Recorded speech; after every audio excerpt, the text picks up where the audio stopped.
It's the same work for the same company. I work in Los Angeles, California, and they're under the headquarters in Washington, D.C. And how many years have you been with them?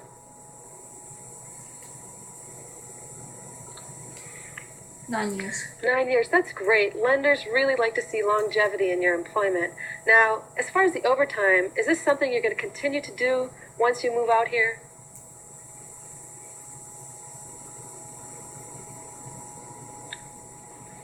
Yes, I've worked overtime for the last 3 to 4 years.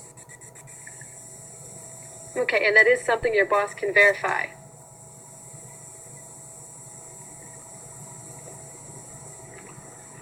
Say that again? Now, this is something your boss can verify for you? The overtime? Okay, great. Yes. Well, that's a really good income. I don't think we're going to have any problems finding you a suitable property. Now, in terms of long-term debt, do you have any personal loans, car payments, anything outstanding that I need to know about?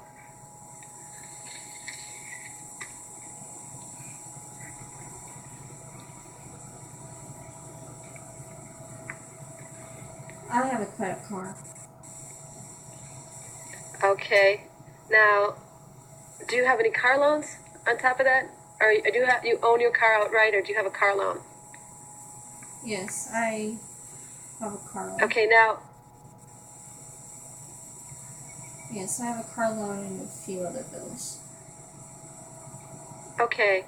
Now, if we were to find you a property in the next 2 or 3 weeks, do you think you could pay the car loan off?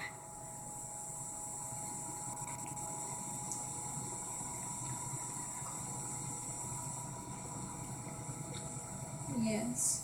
If I need to, I can go ahead and pay that off. Okay, that's great.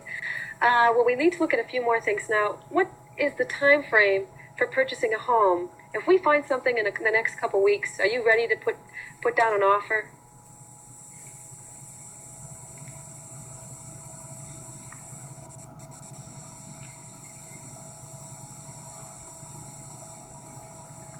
It depends on how much I can get for the loan and how much the house actually costs. That's right. Well, there's really 2 ways we can go here. One is to go with a conventional loan, and that'll take about 3 to 4 weeks to process. The other is if we go with a government loan. Now, that's an FHA or a VA. That takes a little bit longer, more like 45 to 60 days.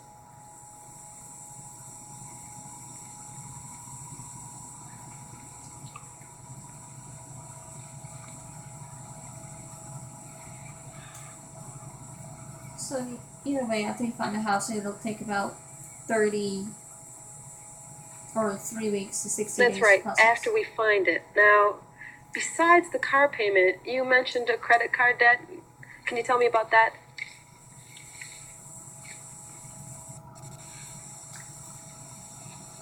Yes, I have a credit card.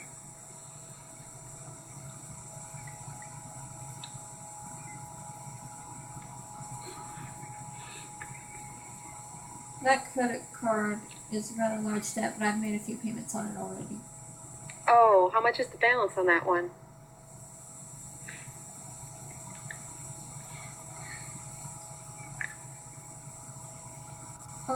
The interest is about $45 a month.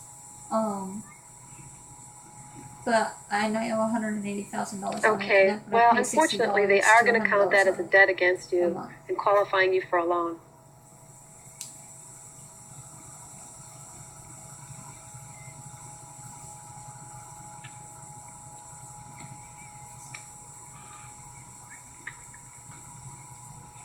Well, that would probably help, but can pay again, it we need to off. look at the whole picture. Now, how much do you think you can pay in terms of an initial down payment? How much did you want to invest?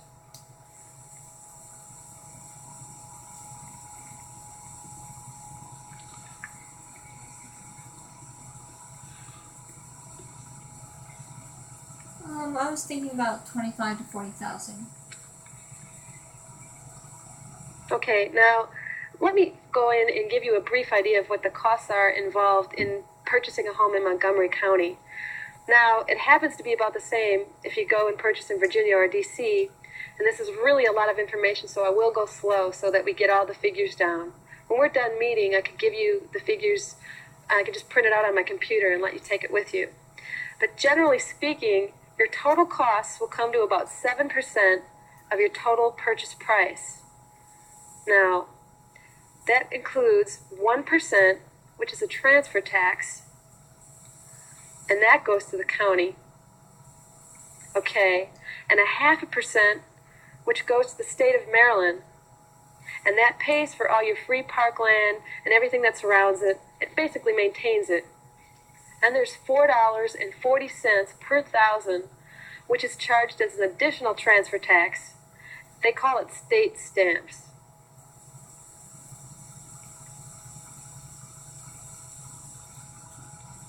Okay, so really, we're talking about all three of these items coming up to 2% of your purchase price. Now, there's also going to be an appraisal fee. That's $125, a credit check. Now, this is a lot of information. Do you have any questions?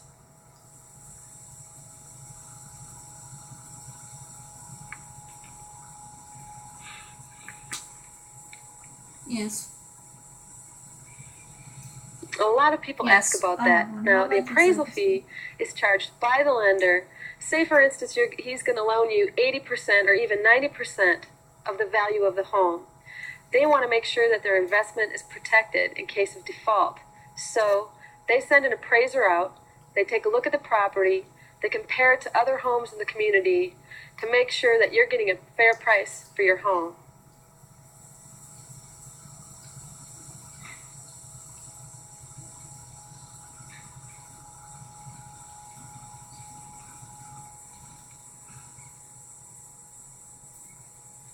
Okay, now the appraisal fee comes to $125 or $150 thereabouts.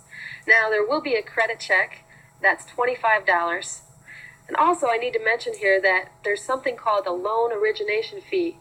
Now with that, they charge you 1% of the amount of the loan. So say for instance the lender loans you $100,000, they're going to ask for $1,000 up front.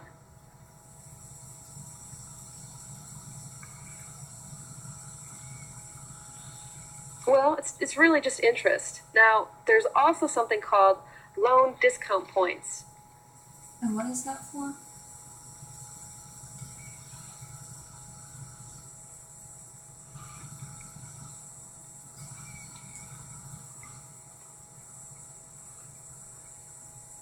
Yes, I've heard about the loan points. It depends on the market, right? The better the market, the less interest you will have to pay. I've also heard you can negotiate how much you are having to pay, or how quickly you have to pay those points back. You're right. In most cases, you can negotiate it. Now, in a tight market like we have today, they're going to charge you more points because they want to have more interest up front. They don't really care who pays this. It can be either the buyer or the seller.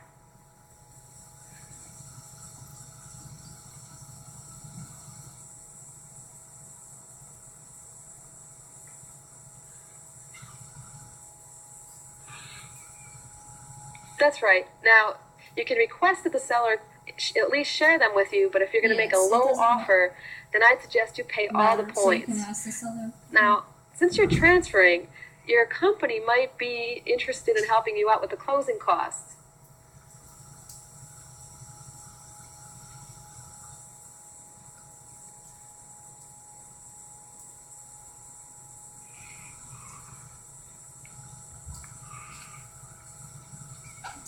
I would check because most companies do pay at least some of the closing costs, and I would let them know that it is customary in the case of a transfer that they help you out.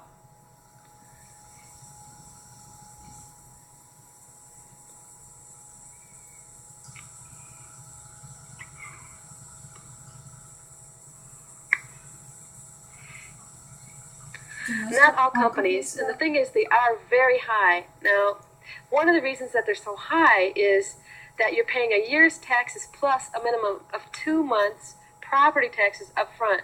Now, this is something you're going to recoup when you sell it.